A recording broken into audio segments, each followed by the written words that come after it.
আসসালামু আলাইকুম। সবাই কেমন আছেন? আশা করি সবাই ভালো আছেন। আজ আপনাদের জন্য নিয়ে এসেছি গল্পের ১৪ নম্বর পর্ব। আশা করি গল্পটি আপনাদের ভালো লাগবে। তাহলে চলুন শুরু করা যাক। এটা বললে ভুল হবে। ফর্সা মুখ তো, তাই পুরো মুখই লাল হয়ে গেছে। ঝালের চোটে চোখের পানি ধরে রাখতে পারছে না। এমন সময় আমি রুমে আসি। নীরার চোখ মুখ দেখে বেশ বুঝতে পারি কি হয়েছে। হঠাৎ আমি নীরাকে জড়িয়ে ধরে নীরার ঠোঁটে নিজের ঠোঁট ডুবিয়ে দেই। নীরার ঝাল কমানোর চেষ্টা করছি। নীরাও কোনো বাধা দিচ্ছে না, কারণ ঝালে ওর অবস্থা পুরোই খারাপ। নীরার চোখ দিয়ে শুধু পানি পড়ছে। বেশ খানিকটা পর নীরার ঝাল কমে আসে। আমি বুঝতে পেরে নীরাকে ছেড়ে দেই। আমি বললাম, তুমি এমনটা কেন করলে নীর পাখি? দেখলে যখন খাবারটা খাবারের উপযুক্ত না, তাহলে শুধু শুধু খেতে গেলে কেন? নীরা বলে, আমার ভালো লেগেছে তাই খেয়েছি। আমি এক ঝটকায় নীরাকে নিজের বুকের সাথে জড়িয়ে ধরে মনে মনে বলি, আমি বুঝি নীর পাখি, তুমি আমাকে কষ্ট দিতে চাওনি তাই খেয়েছ। তুমিও যে আমাকে ভালোবাসো, জোর করবো না আমি, তুমি তোমার মতো করেই আমাকে ভালোবাসো। আমি নীরাকে ছেড়ে দিয়ে কপালে আলতো করে একটা চুমু খেলাম। আমি বললাম, রেডি হয়ে নাও নীর পাখি, এক জায়গায় যেতে হবে। নীরা বলে, কোথায়? আমি বললাম, গেলেই দেখতে পাবে। নীরা আর কথা বাড়ালো না। নীরা মনে মনে বলে, কিন্তু রেডি হব কি দিয়ে? ভালো কোনো কাপড় তো। নীরার কথা শেষ হলো না, তার আগেই আমি বললাম, আলমারিতে আছে, ইচ্ছে মতো পরে নাও। আমার কথা শুনে নীরা মনে মনে বলে, এই ছেলেটা কি মনের কথা পড়তে পারে নাকি? এই ভেবে নীরা একটা কালো রঙের শাড়ি পরে তৈরি হয়ে নিল। নীরা আজ তেমন সাজেনি, কারণ বাইরে বের হবার সময় সাজগোজ করা আমি পছন্দ করি না। তবুও নীরাকে খুব সুন্দর লাগছে। হালকা কাজের কালো শাড়ি, কিছু হালকা গহনা, চোখে কাজল, ঠোঁটে একদম হালকা জেল লিপস্টিক, তারপর চুল বেঁধে আমার সামনে এসে দাঁড়ায়। আমি আজ সাদা টি শার্ট আর ব্ল্যাক জিন্স পরেছি। দুজন দুজনকে দেখছি, কারোরই চোখের পলক পড়ছে না। হঠাৎই আমি এসে নীরাকে কোলে তুলে নেই। নীরা বলে, কি হচ্ছে? আমি বললাম, আমি নিয়ে যাই না প্লিজ। নীরা কিছু বলে না। কথায় কথায় আমার কোলে ওঠার অভ্যাস হয়ে গেছে। আমি নীরাকে কোলে নিয়ে গাড়িতে বসিয়ে দিলাম। তারপর নিজে ড্রাইভ করে গাড়ি নিয়ে বেরিয়ে যাই। নীরা বলে, কোথায় যাচ্ছি আমরা? আমি বললাম, জান পাখি, গেলেই দেখবে, এই তো চলে এসেছি। নীরা বলে, হুম। আমি বললাম, জান পাখি? নীরা বলে, হুম। আমি বললাম, আই এম সরি। নীরা বলে, কেন? আমি বললাম, কালকের জন্য। নীরা বলে, হুম। আমি বললাম, নীর পাখি? নীরা বলে, বলেন। আমি বললাম, আই লাভ ইউ। এটা শুনে নীরা আমার দিকে তাকালো।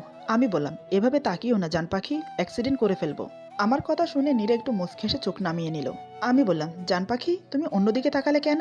নীরা বলে, তো কি করব? আপনি নিজেই তো বললেন। আমি বললাম, আশ্চর্য, আমি বললাম আর তুমি অন্যদিকে মুখ ফিরিয়ে নেবে? নীরা বলে, আচ্ছা তাকিয়ে থাকলাম, এবার খুশি?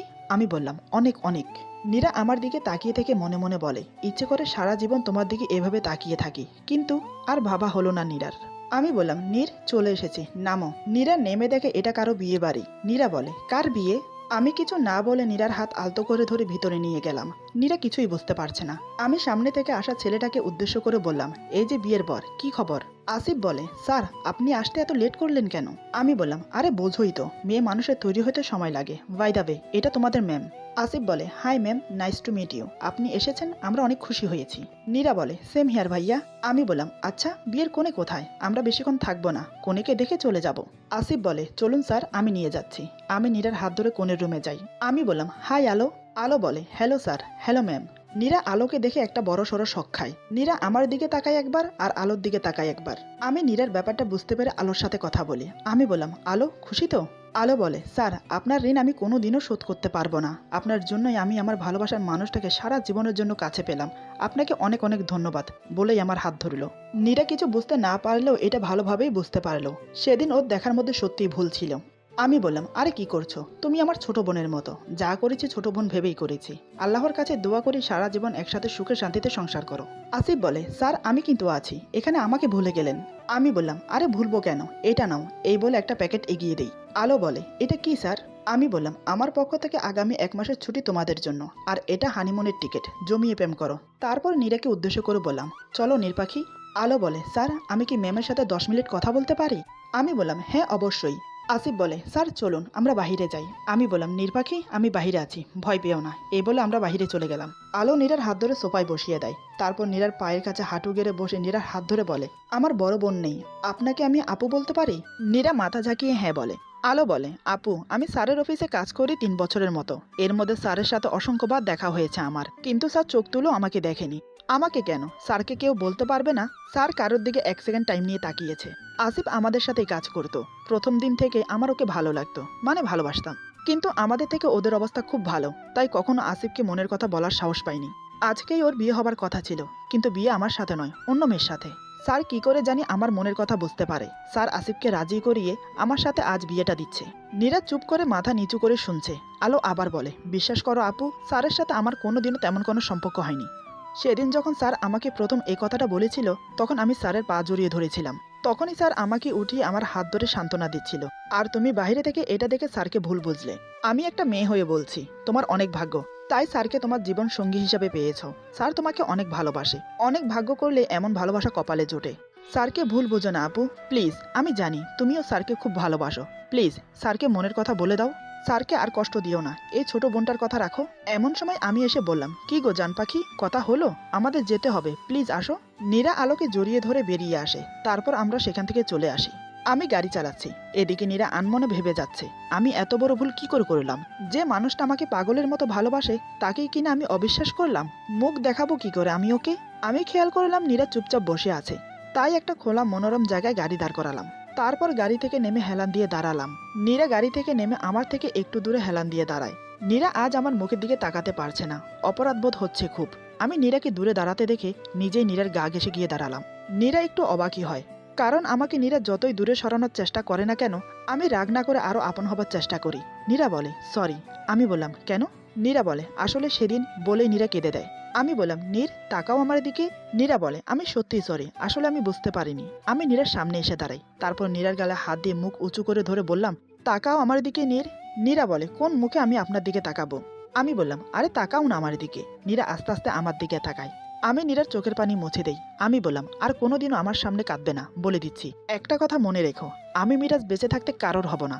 আমি শুধু তোমাকে ভালোবাসি, শুধু তোমাকে। আমার উপর তোমার পুরো অধিকার আছে। আমার সাথে তুমি যা ইচ্ছে করতে পারো। আমার উপর রাগ করতে পারো, আমাকে বকতে পারো, আমাকে মারতে পারো, আমাকে কষ্ট দিতে পারো, তোমার যা যা ইচ্ছে তাই করো। কিন্তু কখনো আমাকে ছেড়ে যেও না। তুমি বিনা আমি শূন্য। তুমি সত্যিটা কবে বুঝবে বলো তো? কবে মানবে আমার ভালোবাসা নির্পাখি? আর যাই করো, আমার ভালোবাসাকে কখনো অপমান করো না। নীরা আর নিজেকে আটকিয়ে রাখতে পারে না, আমাকে দু হাতে বন্দি করে জড়িয়ে ধরে। আমি বললাম, নির্পাখি কি করছো? সবাই দেখছে যে। নীরা তাড়াতাড়ি আমাকে ছেড়ে দেয়। আমি বললাম, এটা কি হলো? এভাবে আমাকে ছেড়ে দিলে নির্পাখি? নীরা আবার আমাকে জড়িয়ে ধরে, আর আমিও নীরাকে জড়িয়ে ধরি। তারপর দুজন বাসায় চলে আসি। আমি নীরাকে নামিয়ে দিয়ে গাড়ি পার্কিং করতে চলে যাই। নীরা বাসায় ঢুকতে মা নীরাকে নিয়ে এক মোটা মহিলার সামনে দাঁড় করিয়ে দেয়। মা বলে, আপা, ও আমাদের মিরাজের বউ নীরা। তারপর নীরাকে বলে সালাম করতে। নীরা সালাম করতে গেলে মহিলা কর্কশ কণ্ঠে চেঁচিয়ে উঠে বলে, থাক থাক, আর আদিকেতা করতে হবে না। আমার ছেলের মাথাটা তো খেয়ে শেষ করে দিয়েছ। দেখে নিচ্ছে এক একটাকে। এবার আমি চলে এসেছি। নীরা কিছুই বুঝলো না, সে হাঁ হয়ে তাকিয়ে আছে। এরই মধ্যে আমি ড্রয়িং রুমে চলে আসি। আমাকে দেখা মাত্রই মহিলা নীরাকে এক প্রকার টেনে পাশে বসিয়ে নেয়। মহিলা বলে, বাহ, সোনার মতো মেয়ে, খুব সুন্দর মা, আমার ছেলের পছন্দ আছে। সুখে থাকো মা, বলেই নীরা থুতনিতে হাত দিয়ে চুমো খেলো। তারপর নিজের হাতের বালা খুলে নীরার হাতে পরিয়ে দিল। নীরা তো পুরোই শখ, ও আমার মায়ের দিকে তাকিয়ে আছে। আমি এসে ওই মহিলাকে ফুপি বলে জড়িয়ে ধরি। এই কথা শোনার সাথে সাথে নীরার হার্ট অ্যাটাক হবার মতো অবস্থা। নীরা ওর শাশুড়ির মুখের দিকে তাকিয়ে আছে। এদিকে মা ইশারায় নীরাকে চুপ থাকতে বলে। নীরা আর কিছু বলল না। ফুপি বলে, চল বাবা, আমাকে রুমে নিয়ে চল। আমি ফুপির সাথে রুমে চলে যাই। নীরা বলে, মামনি এসব কি? মা বলে, মিরাজের ফুপি, মনিরার মা, আমার সংসারটা ধ্বংস করতে এসেছে আবার। মা, আমার ছেলেটাকে আবার আমার থেকে দূরে সরিয়ে নেবে ওরা। আমি কিছু করতে পারবো না। নীরা বলে, মামনি তুমি ভেঙে পড়ছো কেন? আমরা সবাই মিলে তোমার ছেলেকে সত্যিটা বলে দেব। মা বলে, সেটা কোনোদিনও সম্ভব না। নিজের চোখেই তো দেখলি মিরাজের সামনে নিজেকে কিভাবে ধরে রেখেছে।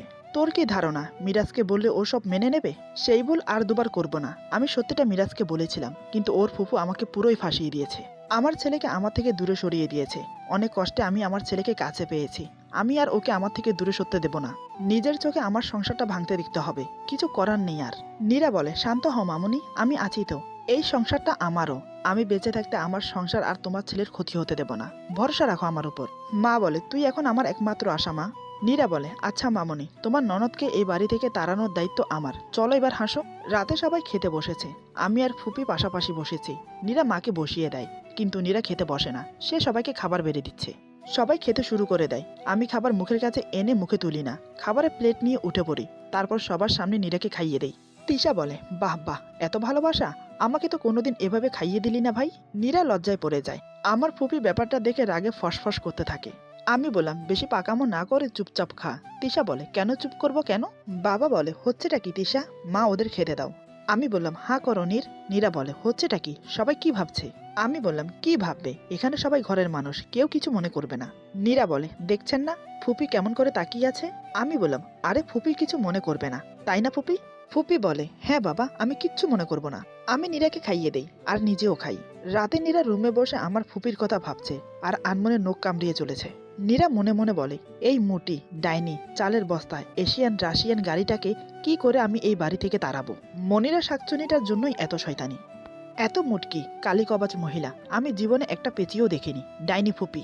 আমি রুমে এসে দেখে নীরা আনমনে কিছু ভাবছে আর নখ কামড়াচ্ছে। আমি বললাম, নীর পাখি। নীরা চুপ করে আছে। আমি আবার ডাকি, জান পাখি, কিন্তু নীরা ডাকে সাড়া দেয় না। আমি তাকিয়ে দেখি নীরা ওভাবেই বসে নখ কামড়াচ্ছে। আমি নীরার কাছে গিয়ে চট করে ওকে বিছানার সাথে চেপে ধরি, তারপর ওর ঠোঁটে নিজের ঠোঁট ডুবিয়ে দেই। নীরা লাফালাফি করতে শুরু করে। আমি নীরার হাত দুটো শক্ত করে জড়িয়ে নেই। কিছুক্ষণ পর আমি নীরাকে ছেড়ে দিয়ে ওর পাশে শুয়ে পড়ি। নীরা চট করে উঠে আমার বুকের উপর বসে পড়ে। নীরা বলে, কি পেয়েছেন নাকি? আমাকে যখন তখন ঠাস ঠাস করে কিস করেন। আমি অবাক হয়ে বললাম, ঠাস ঠাস করে আবার কিস করে কেমন এগো নীর পাখি? নীরা বলে, সেটা বোঝার মতো বুদ্ধি আপনার হয়নি। নীরার কথা শুনে আমি নীরাকে আমার উপর থেকে চট করে নামিয়ে নীরার উপর উঠে পড়ি। আমি বললাম, তোমাকে না বারণ করেছিলাম আমার সামনে এভাবে নখ কামড়াবে না? তাহলে এমনটাই হবে।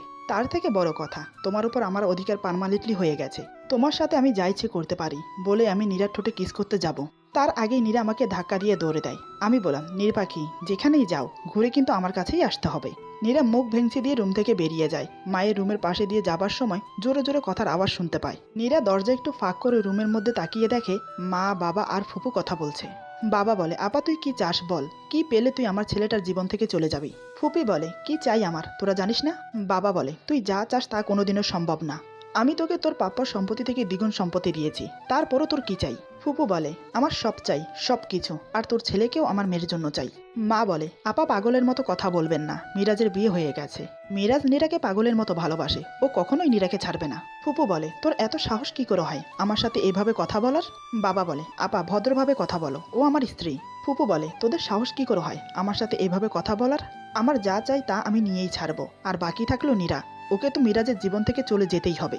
ও না গেলে আমার মেয়েটা যে মিরাজের জীবনে জায়গা পাবে না। মা বলে, সে আশা আপনার কোনো দিনও সফল হবে না, চেষ্টা করে দেখেন। ফুপু বলে, ঠিক আছে, সময় মতো দেখতে পাবে। এই বলে ফুপু বেরিয়ে আসলে নীরা আড়ালে চলে যায়। নীরা মনে মনে বলে, ডাইনি বুড়ি, তুই কে রে আমাকে মিরাজের জীবন থেকে সরানোর? তুই চিনিস না তো নীরা কি জিনিস। এমন হাল করবো না, মিরাজের কাছ থেকে পালানোর পথ পাবি না।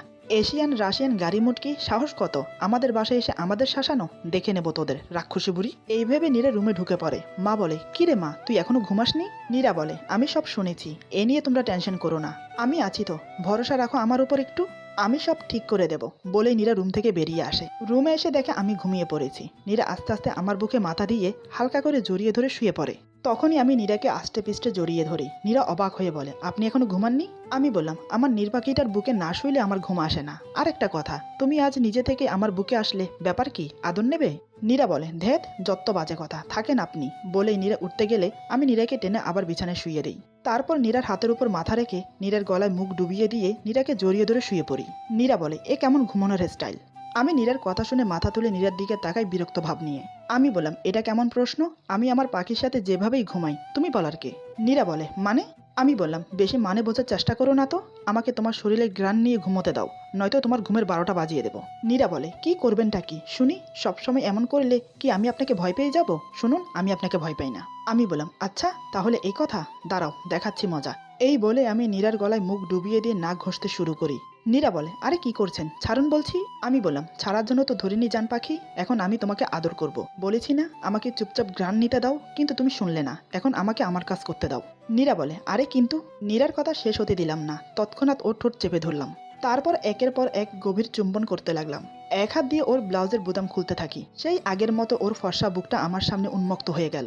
আমি এক দৃষ্টিতে সেখানে তাকিয়ে রইলাম। হঠাৎ সেখানে মুখ ডুবিয়ে দেই। আমার পরশে নীরা কেঁপে কেঁপে উঠছে। দুই হাত শক্ত করে আমার চুলের মুঠি ধরে বুকের সাথে চেপে ধরে। আমি মনের সুখে চুম্বন করে চলেছি। অন্যরকম একটা তৃপ্তি যেন আমাকে ছেয়ে যাচ্ছে আজ। ওই দিনের থেকেও আজকের অনুভূতিটা যেন অনেক বেশি। মনে হচ্ছে এরই মাঝে সব সুখ সব শান্তি। আজ নীরা ছটফট করছে না, সেও আমার ভালোবাসার পরশ চোখ বন্ধ করে অনুভব করছে। আজও আমি আমার মনের মতো করে নিজের চাহিদাটা মিটিয়ে নিলাম, কোনো বাধা ছাড়াই। দুজনেই পরিতৃপ্ত হয়ে শুয়ে পড়লাম। নীরা বলে, কাজটা কিন্তু মোটেই ভালো হলো না। আমি কিছু না বলে মুচকি হেসে চোখ বন্ধ করলাম ঘুমানোর জন্য। নীরা আমার দিকে তাকিয়ে মনে মনে বলে, তুমি যদি সত্যি আমাকে ছেড়ে ওই শাকচুনিটাকে বিয়ে করো তাহলে কি হবে? যদি সত্যি এমন কিছু হয় তাহলে ওই শাকচুনিটাকে তো ছাড়বো না, সাথে তোমাকেও আমি ছাড়বো না, বলে দিচ্ছি। বলেই আমার চুল ধরে ভুলে টান দেয়। আমি বললাম, উফ, হচ্ছেটা কি নীর, মারছো কেন? নীরা বলে, না মানে চুপচাপ শুয়ে পড়ুন, আমার বড্ড ঘুম পাচ্ছে। এই বলে চোখ বন্ধ করে নাই। আমিও কিছু বললাম না, চুপচাপ ওকে জড়িয়ে ধরে ঘুমিয়ে পড়লাম। সকালে সবাই ড্রয়িং রুমে বসে চা খাচ্ছে। নীরা গিয়ে আমার ফুপির পাশে বসে। নীরা বলে, গুড মর্নিং সবাইকে। গুড মর্নিং ফুপি। মুখে এটা বললেও মনে মনে বলে ডাইনি বুড়ি। ফুপি বিরক্ত ভাব নিয়ে বলে, মর্নিং। নীরা দেখলো আমি আসছি, সে আবার মনে মনে বলে, দাঁড়া, দেখাচ্ছি মজা। এই বলে নীরা চট করে উঠে ফুপির হাত থেকে চায়ের কাপ কেড়ে নিয়ে নিজের উপর ছিটিয়ে দেয়। তারপর খালি কাপ ফুপির হাতে ধরিয়ে দেয়।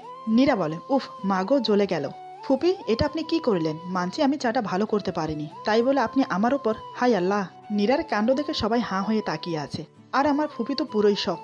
আমি দৌড়ে আসি নীরার কাছে। তারপর হাতে এক গ্লাস ঠান্ডা পানি ঢেলে দিয়ে ওষুধ লাগিয়ে দিই। আমি বললাম, নীর, কি করে হলো এটা? নীরা কান্না শুরু করে দেয়। মা বলে, তোর ফুপি। মায়ের কথা শেষ হলো না, তার আগেই আমি বললাম, ফুপি তুমি নীরাকে? ফুপি বলে, না, এই মেয়ে মিথ্যে বলছে।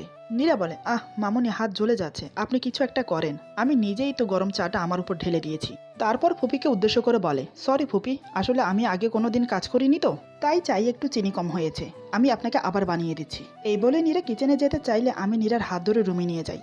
আমি নীরাকে বিছানায় বসিয়ে দিয়ে নীরার হাতে আইস এনে লাগাতে থাকি। নীরা বলে, ওষুধ তো লাগিয়ে দিলেন, আবার কেন? আমি বললাম, আজকের পর থেকে ফুপিকে কিছু রান্না করে দেবে না, কিচ্ছু না, বুঝলে? নীরা বলে, সেটা কেমন করে হয় বলো তো? উনি তো গুরুজন, ওনার উপর রাগ করে এই কাজটা করা ঠিক না। আমি বললাম, আমি কিচ্ছু শুনতে চাই না, যেটা বলছি সেটা করবে। নীরা বলে, বুঝি তো, আমি সব বুঝি। আমি বললাম, কি বোঝো?